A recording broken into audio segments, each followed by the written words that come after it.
ये काम भाव इसी शरीर भाव से प्रकट होता है। मैं स्त्री हूं, मैं पुरुष हूं।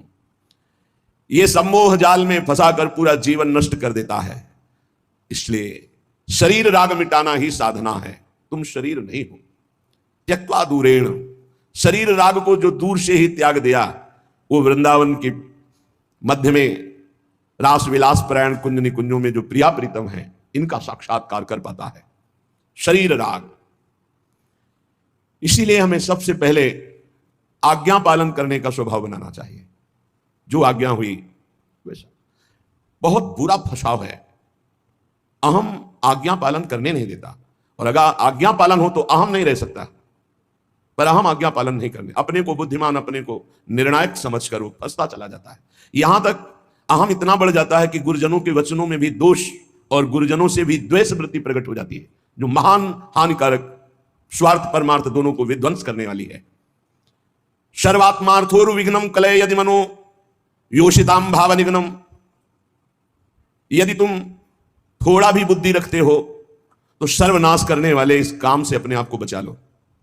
कुछ नहीं भाई, कुछ नहीं। आप जो गृहस्थ हैं, जो संसार में भोग रहे हैं, वो देख लो कौन सी आपको ऐसी निधि मिल गई आज तक कि आप हाथ उठा कह सकते हो अब कृतकृत्य भयो मैं, अब कछुनाथ न चाहिए मोरे।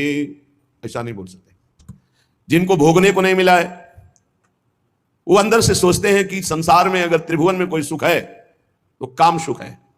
अंदर से ये मन से मन मिला के बात कर रहे हैं। जो भोग लिए हैं वो और भोगने की इच्छा और दूसरों से भोगने की इच्छा।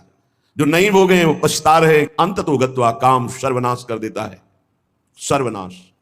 बस इसमें रोकर भगवान को पुकारने के सिवा कोई उपाय नहीं। आप गला काट के रख दो, काम कभी आपको माफ करने वाला नहीं, कभी मुक्त करने वाला नहीं। आप रो के हाथ जोड़ो तो भी वो नहीं।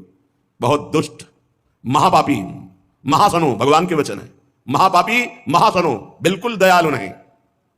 बहुत विषय चुगा जिन चुगै मन चुगत कछुक सुख होए, फिर फांसी ऐसी लगे। चुगा को पक्षी केवल देख रहा है लेकिन उसमें पड़े हुए जाल को नहीं देख रहा। ऐसे ही कामना युक्त पुरुष केवल भोग देख रहा है लेकिन भोग में जो फसाव है, जो गुलामी है, वो नहीं देख पा रहा। जो जलन है, अशांति है, दुर्गति है, उसको वो नहीं देख पा रहा।